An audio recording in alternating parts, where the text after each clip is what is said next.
अस्सलाम वालेकुम वीवर्स, कैसे हैं आप? आई होप आप सब बिल्कुल खैरियत से होंगे, ठीक ठाक होंगे। आज मैं एक बहुत ही अहम कंट्री जहां पे ज़्यादातर पाकिस्तानी जाना चाहते हैं और वहां जाने के लिए वो 30 से 40 लाख रुपया भी देने को तैयार होते हैं। तो मैं बात कर रहा हूं कनाडा की। कनाडा जो कि बहुत ही खूबसूरत और बहुत ही अहम कंट्री है। तो क्योंकि ज़्यादातर दोस्त मुझे मैसेजेस कर रहे होते हैं कि जी हमारी ट्रैवल हिस्ट्री नहीं है, फ़्रेश पासपोर्ट है या फिर एक दो कंट्री की ट्रैवल हिस्ट्री है, तो आया हम कनाडा का वीज़ा अप्लाई कर सकते हैं और हमें ये कनाडा का वीज़ा मिल सकता है। तो हम ये वीज़ा कैसे हासिल कर सकते हैं? तो आज मैं इसी के मतलब आपको डिटेल के साथ समझाने की कोशिश करूँगा कि आप कनाडा का वीज़ा कैसे हासिल कर सकते हैं। क्या एक से दो कंट्री की ट्रैवल हिस्ट्री या फ़्रेश पासपोर्ट पे आपको कनाडा का वीज़ा मिल सकता है? अगर मिल सकता है तो वो कैसे मिल सकता है? तो ये तफ़सील के साथ आपको देखने को मिलेगा। अगर आप वीडियो पूरी देखेंगे तो आपको समझ में भी आएगा। तो स्टार्ट करते हैं आज का टॉपिक। सबसे पहले आपको ये बताता चलूँ कि कनाडा का वीज़ा हासिल करने के लिए अगर आपका फ़्रेश पासपोर्ट है तो इसमें ये तो आपको भी पता है कि कुछ कैटेगरीज़ हैं। वर्क वीज़ा भी होता है, स्पॉन्सर भी वहाँ से आ सकता है और फिर टूरिज़म बेस पर भी आप वहाँ पे जा सकते हैं। तो सबसे पहले बात करते हैं वर्क वीज़ा पे।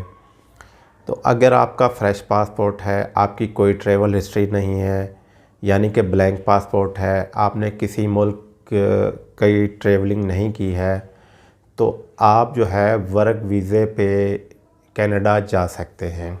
वर्क वीज़ा के लिए आपको कनाडा से वर्क परमिट मंगवाना पड़ता है, फिर आप वीज़ा अप्लाई करते हैं और जब आपको वीज़ा मिल जाता है तो आप कनाडा जा सकते हैं। तो इस किस्म के वीज़े के लिए आपको ट्रैवल हिस्ट्री की कोई ज़रूरत नहीं है। तो आप बग़ैर ट्रैवल हिस्ट्री के वर्क वीज़ा अप्लाई कर सकते हैं और आपको ये वीज़ा मिल भी सकता है। तो नंबर 2 पे बात करते हैं कि स्पॉन्सर। अगर आपके पास स्पॉन्सर है, कोई आपका अज़ीज़ दोस्त जो कि कनाडा में है, वो आपको वहाँ से स्पॉन्सर करता है, तो तब भी आप बआसानी ये वीज़ा हासिल कर सकते हैं। अगर आपका फ़्रेश पासपोर्ट है, आपकी ट्रैवल हिस्ट्री नहीं है, वो कोई इवेंट है, किसी इवेंट में आपको बुलाना चाह रहे हैं, तो वो आपको इनविटेशन भी भेज सकते हैं या फिर आपको स्पॉन्सर भी कर सकते हैं। या फिर आपका बिज़नेस है, तो आप बिज़नेस से रिलेटेड किसी भी कॉन्फ्रेंस में जाना चाह रहे हैं और उस कॉन्फ्रेंस का आपको इनविटेशन आया हुआ है, आपके पास इनविटेशन है, तो आप बग़ैर ट्रैवल हिस्ट्री के वीज़ा अप्लाई करके आप ये वीज़ा हासिल कर सकते हैं। लेकिन आपको अपने बिज़नेस का प्रूफ देना होता है कि वाकई आपका बिज़नेस है और आप अपनी बिज़नेस मीटिंग के लिए जा रहे हैं या बिज़नेस कॉन्फ्रेंस के लिए जा रहे हैं और आपको इनविटेशन आया हुआ है, तो फिर भी आप बग़ैर ट्रैवल हिस्ट्री के ये वीज़ा अप्लाई करके जा सकते हैं। लेकिन इसके लिए आपको अपने बिज़नेस का प्रूफ देना होता है, अपनी बैंक स्टेटमेंट शो करनी होती है, तो आपको ये वीज़ा मिल जाएगा। और अगर आप टूरिज़म पर्पस के लिए कनाडा जाना चाह रहे हैं और आपकी ट्रैवल हिस्ट्री नहीं है, तो फिर आपको ये वीज़ा मिलना नामुमकिन है। क्योंकि जब आप टूरिज़म के लिए जा रहे हैं तो फिर आपकी ट्रैवल हिस्ट्री ज़रूरी है। आपको अपनी ट्रैवल हिस्ट्री शो करनी पड़ेगी कि आपने इससे पहले कुछ कंट्रीज़ की ट्रैवलिंग की हुई है। कम से कम 6 से 7 कंट्री की आपकी ट्रैवल हिस्ट्री होनी चाहिए। उसमें साउथ एशिया की बेशक कंट्रीज़ हो जाएं, लेकिन एक आध कंट्री यूरोप की हो जाए, ऑस्ट्रेलिया, न्यूजीलैंड हो जाए, या फिर यूके हो जाए या फिर यूएसए हो जाए, तो फिर ये वीज़ा मिलना आपको इजी हो जाएगा। लेकिन इसके लिए आपके पास ट्रैवल हिस्ट्री के साथ मज़ीद कुछ टाइज़ होनी चाहिए। टाइज़ मीन्स कि आपकी सोशल लाइफ पाकिस्तान में कैसी है, आपका बिज़नेस या जॉब पाकिस्तान में कैसा है।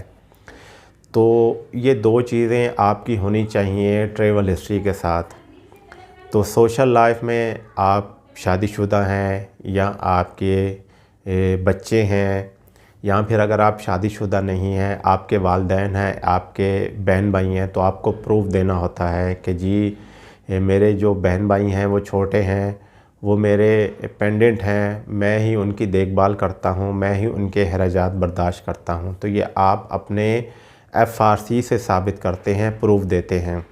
आप अपना बिज़नेस कैसे दिखा सकते हैं? आप अपना बिज़नेस टैक्स रिटर्न के ज़रिए दिखा सकते हैं कि आप सालाना कितनी इनकम ले रहे हैं, आपकी सालाना कितनी इनकम है, आप टैक्स कितना पे कर रहे हैं। फिर बैंक स्टेटमेंट के ज़रिए ये चीज़ नज़र आती है कि जी आपका बिज़नेस सेटल है कि नहीं है। क्योंकि अगर आपका बिज़नेस अच्छा होगा तो बैंक स्टेटमेंट में अच्छी ट्रांजैक्शन होंगी, तो इससे भी ये साबित हो जाएगा। या फिर अगर आपकी जॉब है तो आप अपना एम्प्लॉयमेंट लेटर लगाएंगे, सैलरी स्लिप लगाएंगे, तो बैंक स्टेटमेंट जो लगाएंगे उसमें आपकी ये सैलरी आ रही होगी। तो अगर आपकी 1 लाख से ऊपर सैलरी है तो तब भी ये आपकी एक अच्छी टाइज़ मानी जाएगी। तो अगर ये आपकी टाइज़ हैं, साथ में 6-7 कंट्री की ट्रैवल हिस्ट्री है आपकी, तो फिर आपको टूरिज़म बेस पर ये वीज़ा मिल सकता है। अदरवाइज़ आपको ये वीज़ा नहीं मिलेगा। जो भी आपको कहता है कि जी आपको हम फ्रेश पासपोर्ट पर या 1 से 2 कंट्री की ट्रैवल हिस्ट्री पर आपको ये वीज़ा दिलाएंगे, तो वो आपको झूठ बोलता है। आपको ये वीज़ा नहीं मिलेगा, आपका ये वीज़ा रिफ्यूज़ हो जाएगा। तो ये आज की अपडेट थी। उम्मीद है कि आपको आज की वीडियो पसंद आई होगी। मुझे इजाज़त दीजिए। अल्लाह हाफिज़।